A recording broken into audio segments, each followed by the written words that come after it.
Hi అండి. ఎలా ఉన్నారు? బాగున్నారా? నేను కూడా చాలా బాగున్నానండి.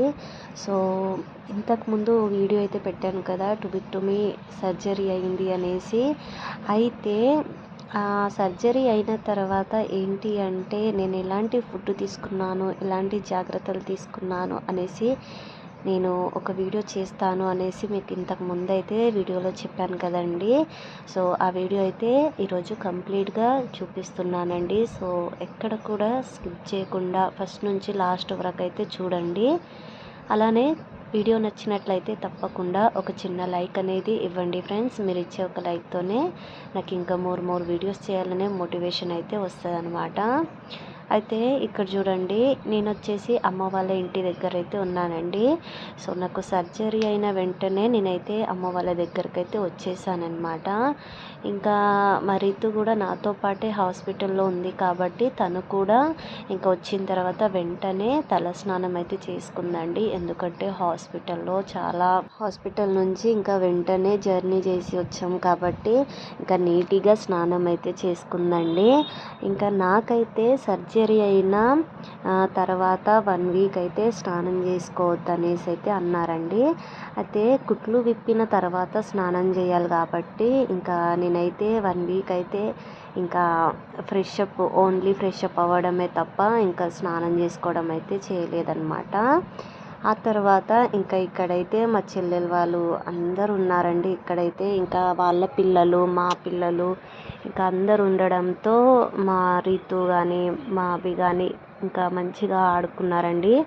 సో హాలిడేస్లో ఎప్పుడైనా సరే అమ్మ వాళ్ళ ఇంటికి రావాలి అనిపిస్తూ ఉంటుంది కదా అందరినైతే. సో అందరికేమో కానీ పిల్లలకైతే ఖచ్చితంగా అనిపిస్తూ ఉంటుందన్నమాట. ఇంకా నేను తీసుకున్న ఫుడ్ గురించి చెప్పాలి అనుకుంటే కనుక ఫస్ట్ అయితే మనం ఎప్పుడైనా సరే అండి, ఏ సర్జరీ అయినా సరే మనకు ఖచ్చితంగా 1 వీక్ తర్వాతనే నాన్ వెజ్ తినాలి అంటూ ఉంటారు కదండి. సో నేనైతే కుట్లు ఉన్నప్పుడైతే ఎలాంటి ఫుడ్ అయితే అంటే నాన్ వెజ్ పరంగా అయితే తీసుకోలేదన్నమాట. ఏంటంటే ఓన్లీ టిఫిన్స్, ఉప్మా కానీ లేకపోతే ఇడ్లీ కానీ చపాతి, జొన్న రొట్టె అలా తీసుకున్నానండి. ఇంకా డాక్టర్స్ అయితే అన్నీ తీసుకోవచ్చు, ఎలాంటి ప్రాబ్లం ఉండదు అనేసి అయితే చెప్తూ ఉంటారనమాట. కానీ కొన్ని మన హెల్త్ పరంగా మనం పాటిస్తూ ఉండాలండి. సో ఏంటంటే మనము ప్రతి ఒక్కటి తింటూ ఉంటే అది డైజెషన్ అవ్వకపోవడమో లేకపోతే కుట్లపైన ఎఫెక్టివ్ పడడమో ఏదో ఒకటి ఇన్ఫెక్షన్ రావడమో అలాంటివి జరుగుతూ ఉంటుందన్నమాట. సో అందుకే మనము ఎంత హాస్పిటల్లో మనకు ఎంత డాక్టర్స్ సజెషన్ ఇచ్చినా కూడా కొన్ని ఫుడ్ ఐటమ్స్ అయితే స్కిప్ చేసేస్తూ ఉండాలండి. ఇక్కడైతే ఇంకా నేను వచ్చిన రోజే నాకైతే సేమియా అనేది చేసి ఇచ్చిందండి మా చెల్లెలైతే. సో దాంట్లో కూడా ఓన్లీ మిల్క్ అలానే కొంచెం నెయ్యి ఇంకా సేమియా పంచదార వేసి అయితే చేసి ఇచ్చిందండి.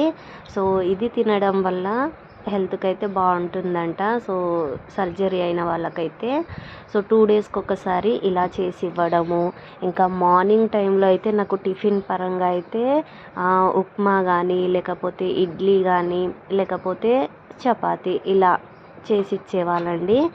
సో మార్నింగ్ కొంచెం ఫ్రెష్ అప్ అయిన వెంటనే ఇంకా నేనైతే ఫస్ట్ అయితే కాఫీ లేదా పాలు కానీ బ్రెడ్ కానీ ఏదో ఒకటి తీసుకునేదాన్నండి. ఆ తర్వాత ఇంకా 10 o'clockకి అయితే ఇంకా నేను ఏదో ఒకటి ఇడ్లీ కానీ లేకపోతే ఉప్మా కానీ చపాతీ కానీ ఏదో ఒకటి తిన్న తర్వాత నెక్స్ట్ ట్యాబ్లెట్ వేసుకునేదాన్నండి. ఇంకా రైస్ విషయానికి వస్తే నేనైతే 1 వీక్ అయితే అస్సలే రైస్ తీసుకోలేదండి. సో ఆ తర్వాత ఇంకా నార్మల్గా కొంచెం ఒక్కొక్క పూట అయితే తినేదాన్ని అనమాట. సో ఎక్కువ తినబుద్ధి కాకపోతే మాత్రం మా అమ్మ ఎక్కువ శాతం అయితే నాకు చపాతీ లేదా జొన్న రొట్టె ఈ 2 అయితే బాగా చేసి ఇచ్చేదండి. సో ఆ టైంలో మనకు రైస్ ఎక్కువ తినాలి అనిపించదు. ఇంకా కర్రీస్కి విషయానికి వస్తే నాకైతే ఖచ్చితంగా కీమా తీసుకొచ్చేవాళ్ళండి. 1/2 కేజీ కీమా తీసుకొస్తే పొద్దున్నుంచి ఇంకా 3 పూటలు అయితే తినేదాన్ని అనమాట. ఇంకా వెజిటేబుల్ విషయానికి వస్తే దాంట్లో అయితే దొండకాయ కానీ బెండకాయ, బీరకాయ ఇంకా టమాటా మెంతెం కూర, ఇంకా తోటకూర ఇలా చేసి ఇచ్చేదండి మా అమ్మ అయితే. ఇంకా ఏంటంటే పప్పు విషయాలకు వస్తే ఒక కందిపప్పు మాత్రమే పెట్టేదండి. దాంట్లో మినప్పప్పు కూడా చాలా మంచిది, ఒక్కొక్కరికి డైజెషన్ అవుతుంది, ఒక్కొక్కరికి కాదనమాట. సో అలా. ఇంకా పెసరపప్పు విషయానికి వస్తే అస్సలు తినొద్దండి అదైతే. ఇంకా డాక్టర్స్ కూడా ఖచ్చితంగా చెప్పేస్తారనమాట అదైతే తినొద్దనేసి. ఇంకా ఏంటంటే పులుపు కానీ కారం కానీ కొంచెం తక్కువ తీసుకోవాలన్నమాట. పులుపు విషయానికి వస్తే కొన్ని రోజులైతే అసలే తీసుకోవద్దండి. ఇంకా కారం విషయానికి వస్తే కొంచెం తక్కువ స్పైసెస్తో అయితే తీసుకోవచ్చు అనమాట. సో అలా అయితే మా అమ్మ అయితే చేసి ఇచ్చేదండి. మా అమ్మ కానీ మా చెల్లె కానీ ఇంకా వాళ్ళకి తెలుసు కాబట్టి. నాకు ఫస్ట్ టైం సర్జరీ నాకైతే ఏమీ తెలియదండి. సో వాళ్ళకి తెలుసు కాబట్టి వాళ్ళ ఎక్స్పీరియన్స్తో అయితే నాకైతే చేసి ఇచ్చేవాళ్ళనమాట. ఇంకా ఇలా నేనైతే ఫుడ్ పరంగా అయితే తీసుకున్నానండి. ఇంకా ఫ్రూట్స్ విషయానికి వస్తే మాత్రం ఒక యాపిల్ ఇంకా వాటర్ మిలన్ ఈ రెండు అయితే బాగా ఇచ్చేవాళ్ళండి నాకైతే.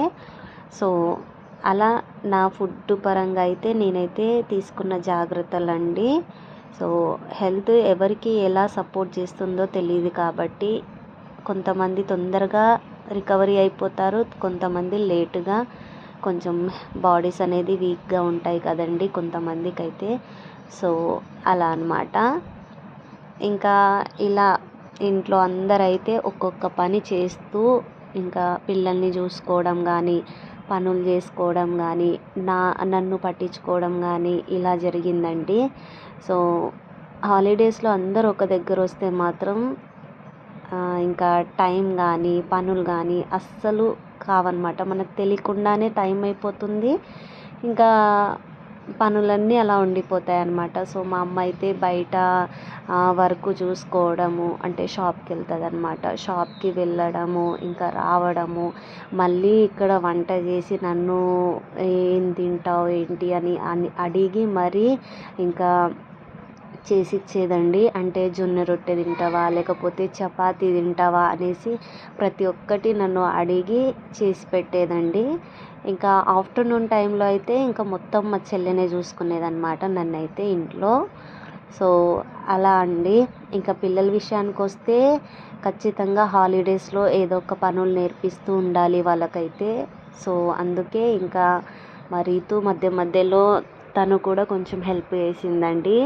సో మా చెల్లె తనకు కొంచెం బట్టలు మడత పెట్టడం కానీ, వాటర్ బాటిల్స్ నింపి ఫ్రిడ్జ్లో పెట్టడం కానీ, ఇంకా పిల్లలకి వాటర్స్ ఇవ్వడము చేయడము, చిన్న చిన్న పనులు అయితే చేస్తూ ఉండు అనేసి తనకైతే కొన్ని పనులు అనేది అప్పచెప్పిందనమాట. ఎందుకంటే హాలిడేస్లో పిల్లలకి ఎక్కువ ఆడించడము, టీవీ చూయించడము, ఫోన్ చూయించడం అలా చేయకుండా మధ్య మధ్యలో అప్పుడప్పుడు కొన్ని కొన్ని పనులు ఇస్తూ వాళ్ళకు చేస్తూ ఉంటే వాళ్ళకు కూడా పనులు చేయడం అలవాటు అయినట్టు ఉంటుంది. కొంచెం వాళ్ళకు హెల్త్ పరంగా యాక్టివ్గా కూడా ఉంటారండి. సో ఇంకా మా రీతు అయితే ఇలా కొన్ని కొన్ని పనులు అయితే చేస్తూ ఉందన్నమాట. సో మొత్తానికైతే వీళ్ళైతే ఇలా చూసుకున్నారండి నన్నైతే. ఇంకా సో ఇలా జాగ్రత్తగా ఫుడ్ పరంగా అన్ని విధాల ఇంకా ఏం తినాలి ఏం తినొద్దు ప్రతి ఒక్కటైతే నా ఎక్స్పీరియన్స్తో అయితే నేను మీకు అన్నీ షేర్ చేయాలి అని చేశానండి. సో మొత్తానికైతే ఇదండి వీడియో. ఐ హోప్ మీకైతే ఈ వీడియో నచ్చింది అనుకుంటున్నానండి.